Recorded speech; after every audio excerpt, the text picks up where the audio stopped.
मैं राष्ट्रपति लूला को इस अवसर पर अपने विचार साझा करने के लिए आमंत्रित करता हूं।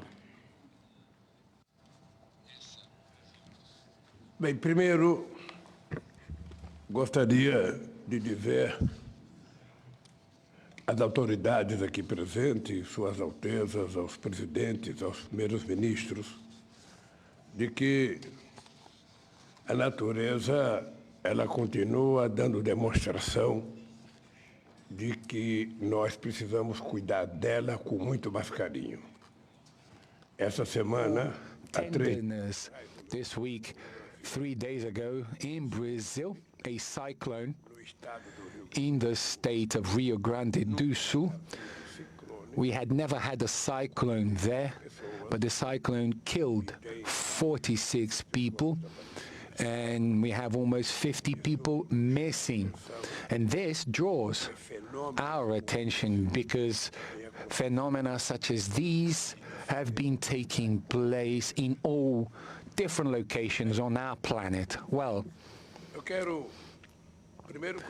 first I would like to congratulate Prime Minister Narendra Modi for the efficient leading of the Indian presidency of the G20 and for the excellent work done in preparing this summit, and also with all the care that he and they gave us in these days that we spent with you. I thank India for its efforts to give voice, for giving voice to the topics of interest to emerging economies. So I would also like to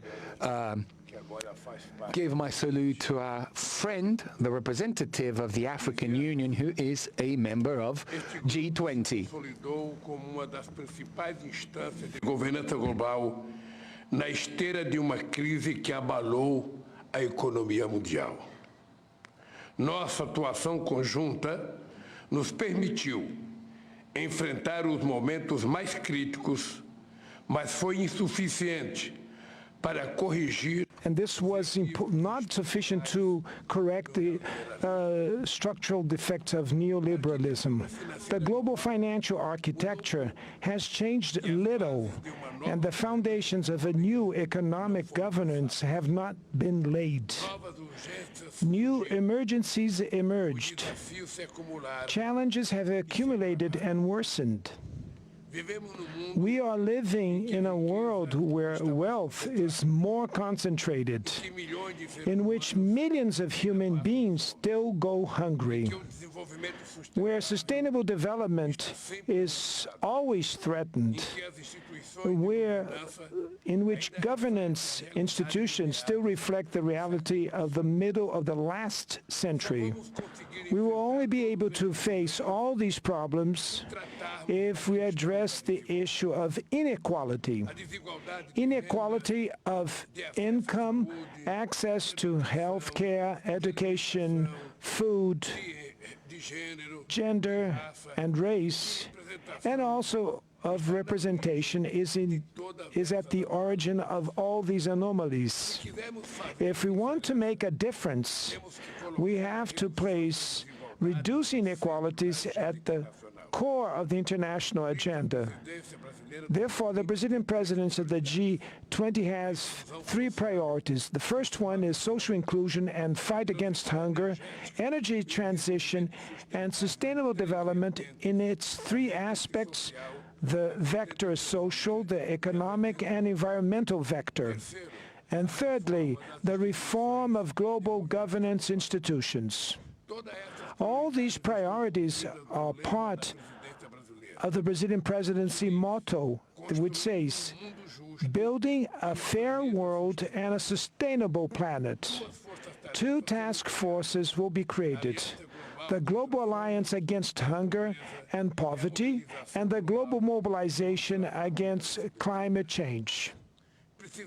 We need to redouble our efforts to achieve the goal of ending world hunger by 2030. Otherwise, we will be facing the biggest multilateral failure in recent years. Acting to fight climate change requires political will and determination from the rulers, as well as resources and technology transfer. We want greater participation of the emerging countries in the decision-making process of the World Bank and the International Monetary Fund. The unbearable foreign debt of the poorest countries needs to be addressed. The WTO must be revitalized and its dispute settlement system must start working again. To regain its political strength, the UN Security Council needs to count on the presence of new developing countries among its permanent and non-permanent members. The international community looks at us with hope because we bring together economies from emerging countries and developed countries in the G20. We represent 80% of the global GDP, 75% of exports, and around 60% of the world's population.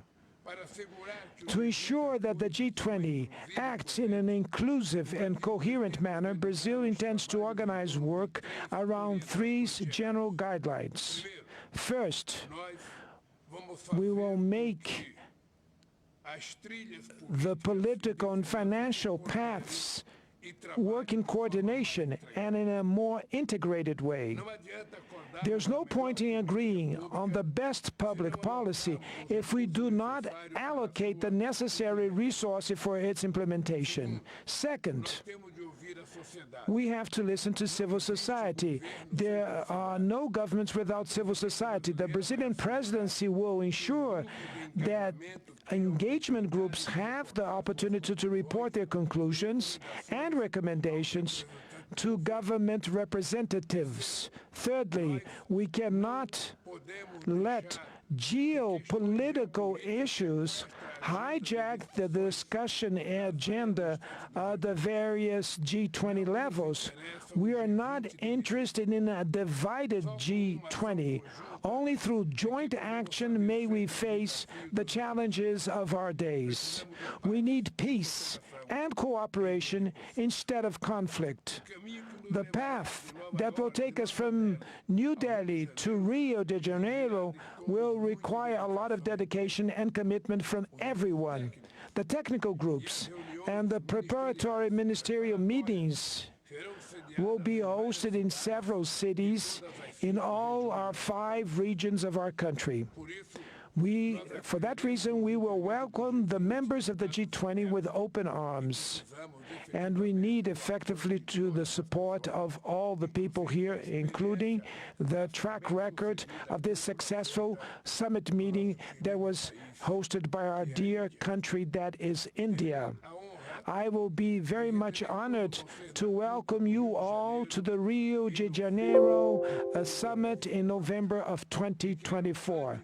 And before I hand the hammer here, I would like to thank very much to Prime Minister Modi and to thank to the Indian people for the competence that they had for organizing this event. And I would like to say, Prime Minister Modi, that I personally am very much touched emotionally when I want to pay a homage to our dear Gandhi, that we paid a homage today.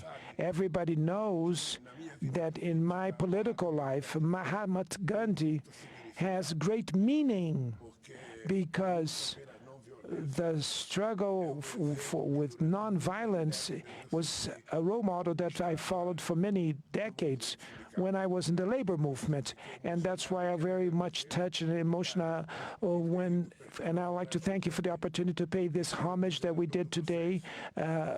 And I'd like to say to all of you that Brazil will take the chair of the G20 and we will make a tremendous endeavor to manage to at least try to do something as the same that our brothers and sisters from India did. Thank you very much.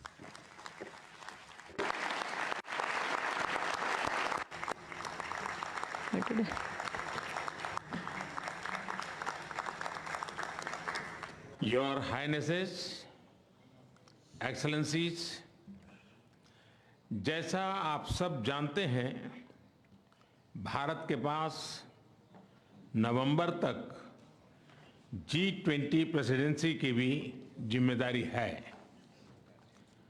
अभी 2.5 महीने बाकी हैं। इन 2 दिनों में आप सभी ने अनेक बातें यहाँ रखी हैं, सुझाव दिए हैं, बहुत सारे प्रस्ताव रखे हैं। हमारी ये जिम्मेदारी है कि जो सुझाव आए हैं उनको भी एक बार फिर देखा जाए कि उनकी प्रगति में गति कैसे लाई जा सकती है। मेरा प्रस्ताव है कि हम नवंबर के अंत में G20 का एक वर्चुअल सेशन और रखें। उस सेशन में हम इस समिट के दौरान तय विषयों की समीक्षा कर सकते हैं। इन सब की डिटेल्स हमारी टीम आप सभी के साथ शेयर करेगी। मैं उम्मीद करता हूं कि आप सब इससे जुड़ेंगे। योर हाइनेसेस, एक्सेलेंसीज, इसी के साथ मैं G20 समिट के समापन की घोषणा करता हूं। One earth, one family, one future का रोड मैप सुखद हो। स्वस्ति अस्तु विश्वस्य, यानी संपूर्ण विश्व में आशा और शांति का संचार हो। 140 करोड़ भारतीयों की इसी मंगल कामना के साथ आप सभी का बहुत बहुत धन्यवाद।